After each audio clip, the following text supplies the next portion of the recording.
ನಮಸ್ಕಾರ ಸ್ನೇಹಿತರೆ, videos for ಪಬ್ಲಿಕ್ಗೆ ಎಲ್ರಿಗೂ ಸ್ವಾಗತ. ಸ್ನೇಹಿತರೆ, ಪಿ ಎಮ್ ಕಿಸಾನ್ದು 20ನೇ ಕಂತಿನ ಹಣ ಬರಬೇಕು ಅಂತಂದರೆ ಇದೆಲ್ಲ ನೀವು ಕೆಲವೊಂದು ಈ ಕೆಲಸಗಳನ್ನು ಮಾಡಬೇಕಾಗುತ್ತೆ.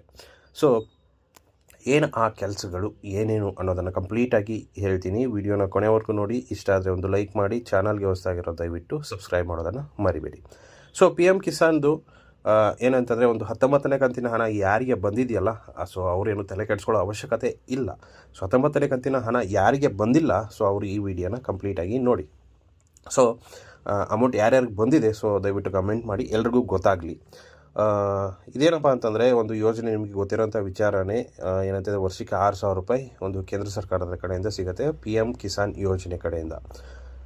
ಅಂದರೆ ಪ್ರತಿ ತಿಂಗಳು, ಅಂದರೆ ಪ್ರತಿ ಒಂದು 4 ತಿಂಗಳಿಗೆ ಒಂದು ಸಾರಿ ಏನಾಗುತ್ತಪ್ಪ ಅಂತಂದರೆ ನಿಮ್ಮದು 2,000 ರೂಪಾಯಿ ನಿಮ್ಮ ಅಕೌಂಟ್ಗೆ ಬರುತ್ತೆ.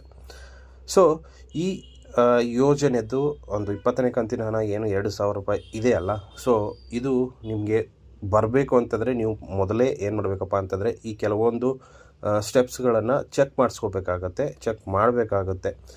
ಮೊದಲೇ ಹೇಳ್ದಂಗೆ 19ನೇ ಕಂತಿನ ಹಣ ಯಾರಿಗೆ ಬಂದಿದೆ ಏನೋ ತಲೆ ಕೆಡಿಸ್ಕೊಳ್ಳೋ ಅವಶ್ಯಕತೆ ಇಲ್ಲ. ಆದ್ರೂ ಒಂದು ಸಾರಿ ಚೆಕ್ ಮಾಡ್ಕೊಳ್ಳಿ. ಹೇಳೋಕ್ಕಾಗಲ್ಲ, ಏನಾದರೂ ಮಿಸ್ಟೇಕ್ಸ್ ಆಗಿದ್ರೂ ಕೂಡ ಆಗಿರ್ಬೋದು. ಫಸ್ಟ್ ಪ್ರೊಸೆಸ್ ನೀವು ಮಾಡಬೇಕಾಗಿರೋದೇನಪ್ಪ ಅಂತಂದರೆ KYCಯನ್ನು ಕಂಪ್ಲೀಟ್ ಮಾಡ್ಕೊಳ್ಳಿ. ಇನ್ ಕೇಸ್ ನಿಮ್ಮದು KYC ಆಗಿದ್ರೂ ಕೂಡ ಒಂದು ಸಾರಿ ಚೆಕ್ ಮಾಡ್ಕೊಂಬಿಡಿ, KYC ಆಗಿದೆಯಾ ಇಲ್ವಾ ಅಂತ. ನೆಕ್ಸ್ಟು, ಬ್ಯಾಂಕ್ ಖಾತೆಗೆ ಆಧಾರ್ ಕಾರ್ಡ್ ಲಿಂಕ್ ಇರುವುದನ್ನು ಖಚಿತಪಡಿಸ್ಕೊಳ್ಳಿ. ಅಂದರೆ ನಿಮ್ಮ ಒಂದು ಆಧಾರ್ ಕಾರ್ಡ್ಗೆ ಬ್ಯಾಂಕ್ ಲಿಂಕ್ ಆಗಿರೋದನ್ನು ಒಂದು ಸಾರಿ ಚೆಕ್ ಮಾಡ್ಕೊಳ್ಳಿ. ಅದೇ ರೀತಿಯಾಗಿ ನೆಕ್ಸ್ಟ್ ಬರೋದೇನಪ್ಪ ಅಂತಂದರೆ, ಆಧಾರ್ ಮತ್ತು ಬ್ಯಾಂಕ್ ವಿವರ ಚೆಕ್ ಮಾಡಿಕೊಳ್ಳಿ. ಅಂತಂದರೆ ನಿಮ್ಮ ಒಂದು ಬ್ಯಾಂಕು ನೆಕ್ಸ್ಟು ಆಧಾರು ಎರಡು ಡೀಟೇಲ್ಸ್ ಸೇಮ್ ಆಗಿದೆಯಾ ಇಲ್ವಾ ಅನ್ನೋದನ್ನು ಕೂಡ ಚೆಕ್ ಮಾಡ್ಕೊಳ್ಳಿ. ಅದಾದ ಮೇಲೆ next, in case mobile number ಏನಾದರೂ ಹಳೇದಿತ್ತು, ನೀವು ಇನ್ನೂ ಅಪ್ಡೇಟ್ ಮಾಡಿಲ್ಲ ಅಂತಂದರೆ ನೀವು ಅದನ್ನು ಕೂಡ ಚೇಂಜಸ್ ಮಾಡ್ಕೋಬೋದು. ನೆಕ್ಸ್ಟು, ನಿಮ್ಮ ಅರ್ಜಿ ಸ್ಥಿತಿಯನ್ನು ಚೆಕ್ ಮಾಡ್ಕೊಳ್ಳಿ. ನಿಮ್ಮ ಅಪ್ಲಿಕೇಶನ್, ನೀವು ಹಾಕಿರೋ ಅಪ್ಲಿಕೇಶನ್ ಏನಾಗಿದೆ ಸ್ಟೇಟಸ್ಸು, ಅದನ್ನು ಕೂಡ ಒಂದು ಸಾರಿ ಚೆಕ್ ಮಾಡ್ಕೊಳ್ಳಿ. ನೆಕ್ಸ್ಟು, ಅವರ ಒಂದು ಲಿಸ್ಟನ್ನು ಬಿಟ್ಟಿರ್ತಾರೆ, ಒಂದು ಪಟ್ಟಿಯನ್ನು ಬಿಟ್ಟಿರ್ತಾರೆ, ಯಾರ್ಯಾರು ಅರ್ಹರು ಅಂತ, ಅರ್ಹ ರೈತರ ಒಂದು ಪಟ್ಟಿಗಳನ್ನು ಬಿಡ್ತಾರೆ ಅವಾಗವಾಗ. ಆ ಪಟ್ಟಿಯಲ್ಲಿ ನಿಮ್ಮ ಹೆಸರು ಇದೆಯಾ ಇಲ್ವಾ ಅನ್ನೋದನ್ನು ಚೆಕ್ ಮಾಡಿ. ಹೆಸರು ಇಲ್ಲ ಅಂತಂದರೆ ಮೇಲ್ಗಡೆ ಹೇಳಿರುವಂಥ KYC ಆಗಿರ್ಬೋದು, ಮೊಬೈಲ್ ನಂಬರ್ ಆಗಿರ್ಬೋದು, ಆಧಾರ್ ಮತ್ತು ಬ್ಯಾಂಕ್ ಲಿಂಕ್ ಆಗಿರ್ಬೋದು, ಅದನ್ನೆಲ್ಲ ಕಂಪ್ಲೀಟಾಗಿ ಪ್ರೊಸೆಸನ್ನು ಕಂಪ್ಲೀಟ್ ಮಾಡ್ಕೊಳ್ಳಿ.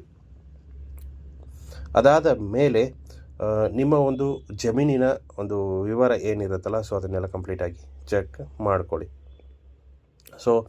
ಇದೊಂದು ಮಾಹಿತಿ ಸ್ನೇಹಿತರೆ. ಏನಂತಂದರೆ, 19ನೇ ಕಂತಿನ ಯಾರಿಗೆ ಬಂದಿದೆ ಅವರೇನೆಲ್ಲ ಕೆಡಿಸ್ಕೊಳ್ಳೋ ಅವಶ್ಯಕತೆ ಇರಲ್ಲ. ಬಟ್ ಏನಂತಂದರೆ 19ನೇ ಕಂತಿನ ಹಣ ಯಾರಿಗೆ ಬಂದಿಲ್ಲ ನೋಡಿ, ಸ್ವಲ್ಪ ಏನು ಮಾಡಿ ಇದನ್ನೆಲ್ಲ ಕಂಪ್ಲೀಟಾಗಿ ಒಂದು ಸಾರಿ ಚೆಕ್ ಮಾಡ್ಕೊಳ್ಳಿ ಅಂತ ಹೇಳೋದಕ್ಕೆ ಇಷ್ಟಪಡ್ತೀನಿ. ಇಷ್ಟು ಇವತ್ತಿನ ವಿಡಿಯೋ ಸ್ನೇಹಿತರೆ. ವಿಡಿಯೋ ಇಷ್ಟ ಆಗಿದೆ ಅಂದ್ಕೊಂಡಿದ್ದೀನಿ. ಇಷ್ಟ ಆಗಿದ್ದರೆ ಲೈಕ್ ಮಾಡಿ, ಶೇರ್ ಮಾಡಿ, ಸಬ್ಸ್ಕ್ರೈಬ್ ಮಾಡೋದನ್ನು ಮರಿಬೇಡಿ. Thank you so much.